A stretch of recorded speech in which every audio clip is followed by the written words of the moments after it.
Une maison sur le point de s'effondrer et un drame évité de justesse. Samedi soir, une voiture de sport roulante en ville à plus de 100 km/h s'est encastrée dans une maison où se trouvait un père de famille. Il va devoir être relogé avec ses enfants car la maison est fragilisée. Marion Fiat et Gauthier Delobette sont retournés sur place aujourd'hui. Il était debout dans son salon, précisément à cet endroit, lorsqu'une voiture lancée à vive allure percute le mur de sa maison. Sur ces photos, on constate la violence de l'impact. Le mur arraché, la toiture effondrée. Des projectiles ont pulvérisé la cuisine, pourtant située 5 mètres plus loin. J'ai été soufflé, donc j'ai fait 2-3 pas de recul. Et puis après, en mettant la lumière, la lampe torche, bon, il y avait un nuage de fumée, hein, mais on voyait un éclairage dehors et c'était l'habitacle de la voiture en fait. Une voiture de sport dont les 2 occupants ont pris la fuite ce soir-là.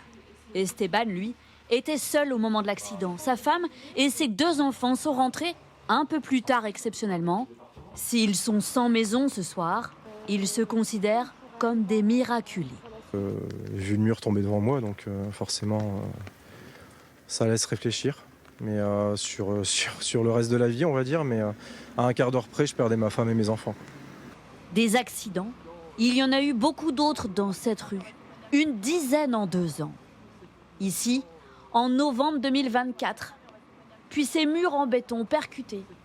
Cette barrière toujours pas réparée. Et ce garage un peu plus haut. Ces désaménagements ont été réalisés avec la signalisation ou ces renforts de trottoir. Ce nouvel accident ravive les blessures des riverains, dont celle de Bernard. Le mur de sa maison avait été détruit par une camionnette.